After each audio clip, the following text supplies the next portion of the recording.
नमस्कार माझ्या मित्र आणि मैत्रिणींनो, अमोल बोल परिवारात आपलं स्वागत आहे. तुम्हाला कधी असं वाटलंय का की तुम्ही एखाद्या व्यक्तीसाठी अक्षरशः सर्वस्व अर्पण करता, त्याचा प्रत्येक फोन उचलता, त्याच्या प्रत्येक मेसेजला लगेच रिप्लाय देता, ती व्यक्ती जेव्हा जेव्हा बोलवेल तेव्हा तेव्हा आपल्या हातातली कामं टाकून धावत जाता, अडचण आली की सर्वात आधी हजर राहता, पण जेव्हा तुम्हाला त्या व्यक्तीची गरज असते तेव्हा मात्र ती व्यक्ती कुठेच नसते. सगळ्यात जास्त दुखतं जेव्हा तुम्ही काही दिवस त्या व्यक्तीशी बोलला नाहीत तर तिला तुमची साधी आठवणही येत नाही. तेव्हा मनात एकच प्रश्न निर्माण होतो, मी एवढं सगळं करूनही माझी किंमत का नाही? जर तुम्हालाही कधी असा अनुभव आला असेल तर आजचा हा व्हिडिओ तुमच्यासाठीच आहे. कारण आज आपण अशा एका गोष्टीबद्दल बोलणार आहोत जी समजून घेतली तर लोक तुम्हाला गृहीत धरणं नक्कीच बंद करतील. आणि शेवटी मी तुम्हाला एक साधा पण प्रभावी नियम सांगणार आहे जो तुमच्या नात्यांमध्ये, मैत्रीमध्ये, कामाच्या ठिकाणी आणि वैयक्तिक आयुष्यात मोठा बदल घडवून आणू शकतो. आपल्यापैकी अनेक लोकांची एक सवय असते, समोरच्याला नाही म्हणायला आपल्याला भीती वाटते. तो नाराज होईल का? ती मला सेल्फिश समजेल का? माझ्याशी बोलणं बंद केलं तर? आणि मग वेळ नसतानाही हो, मन नसतानाही हो, पैसे नसतानाही हो आणि स्वतःची अडचण असतानाही दुसऱ्यासाठी होच का? कारण आपल्याला समोरच्याला नाराज करायचं नसतं, पण दुसऱ्याला नाराज न करण्याच्या नादात आपण स्वतःचं आयुष्य मात्र उद्ध्वस्त करून घेतो. लक्षात ठेवा, तुमचा नकार हा समोरच्या व्यक्तीचा अपमान नाही, तर तो तुमच्या वेळेचा, तुमच्या एनर्जीचा आणि तुमच्या प्रायोरिटीचा आदर आहे. म्हणून पुढच्या वेळी कोणी म्हणालं की हे काम आजच करून दे ना, पण त्यावेळी तुमच्याकडे जर वेळ नसेल तर सरळ सांगा, आज मला शक्य नाही.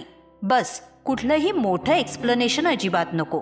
कारण ज्याला तुमचा आदर करायचा आहे तो तुमच्या निर्णयामागचं कारण मागणार नाही.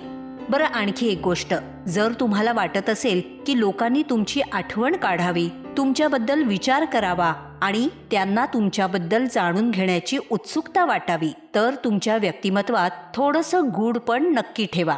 जसं की तुमचे future plans, personal problems, relationship, financial matters प्रत्येक व्यक्तीसमोर उघड करू नका.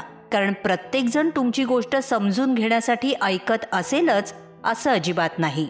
काही लोक फक्त तुमच्याबद्दल माहिती मिळवण्यासाठी तुमचं बोलणं ऐकत असतात आणि जेव्हा त्यांना तुमच्या कमकुवत बाजू कळतात तेव्हा काही लोक त्याच गोष्टींचा गैरफायदा घेऊन तुमच्या विरुद्ध वापरू शकतात. म्हणूनच आपलं प्रायव्हेट लाईफ हे प्रायव्हेट ठेवा आणि प्रत्येक गोष्टीचं एक्सप्लेनेशन देणं थांबवा. कारण ज्याला तुमच्यावर विश्वास ठेवायचा आहे त्याला स्पष्टीकरणाची गरज नसते आणि ज्याला विश्वास नाही त्याला 1000 स्पष्टीकरणं दिली तरी उपयोग नसतो. जितकं शक्य होईल तितकं तुमच्या करिअर, हेल्थ, स्किल्स, ड्रीम्स आणि पर्सनॅलिटी डेव्हलपमेंटवर काम करा. कारण ज्या दिवशी तुम्ही लोकांच्या मागे धावणं बंद करून तुमच्या ध्येयामागे धावायला सुरुवात कराल त्या दिवशी तुमच्यातला बदल लोकांना स्वतःहून जाणवेल. पण याचा अर्थ लोकांना मुद्दाम इग्नोर करा असा नाही, तर तुमची उपस्थिती मीनिंगफुल बनवा. तुम्ही एखाद्याजवळ असताना तुमच्यासोबत वेळ घालवणं चांगलं वाटलं पाहिजे. तुमचं बोलणं, स्वभाव, तुमची एनर्जी, विचार करण्याची पद्धत या गोष्टींमुळे तुमची एक वेगळी ओळख तयार झाली पाहिजे. कारण सतत आपल्या आसपास असणाऱ्या व्यक्तीची आपल्याला सवय होते, पण मनावर ठसा उमटवणाऱ्या व्यक्तीची मात्र आठवण येत राहते. आणि हो, तुम्ही कितीही चांगले असलात तरीही प्रत्येकजण तुमच्यावर खुश असेलच असंही नाही. कोणाला तुमचं बोलणं आवडणार नाही, कोणाला तुमचे निर्णय पटणार नाहीत, कोणी तुमच्या चाकोरीबद्ध वागण्याला ॲटिट्यूड म्हणेल, तर कोणी तुमच्या शांत राहण्याला इगो समजेल.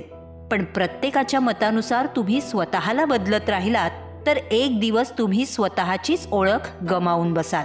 म्हणून चांगले राहा, लोकांचा आदर करा, पण सगळ्यांना खुश ठेवण्यासाठी स्वतःच्या मूल्यांशी तडजोड करू नका. कारण रिस्पेक्ट मिळवण्यासाठी स्वतःचा आत्मसन्मान गमावणं कधीच योग्य नाही.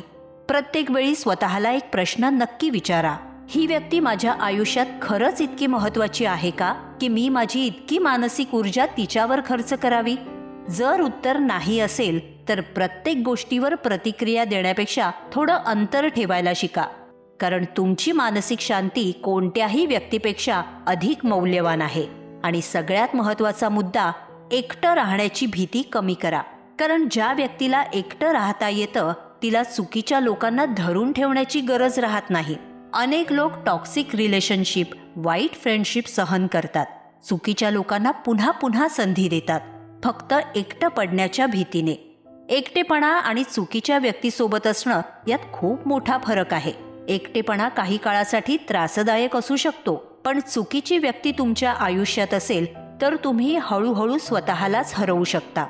म्हणूनच कधी कधी एकटं राहणं स्वीकारा.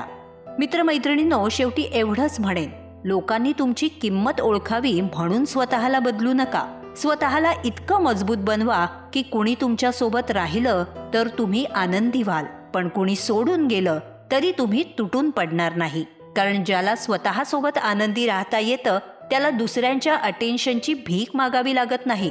त्यामुळे लक्षात ठेवा, प्रत्येक फोनला लगेच रिप्लाय, प्रत्येक गोष्टीचं एक्सप्लेनेशन, प्रत्येकाला खुश करण्याची आणि प्रत्येक व्यक्तीला तुमच्या आयुष्यात अमर्याद प्रवेश देण्याची अजिबात गरज नाही. आजपासून स्वतःची किंमत ओळखा. कोणाला तडजोड करून खुश करण्यासाठी नाही, तर स्वतःचा आदर जपण्यासाठी.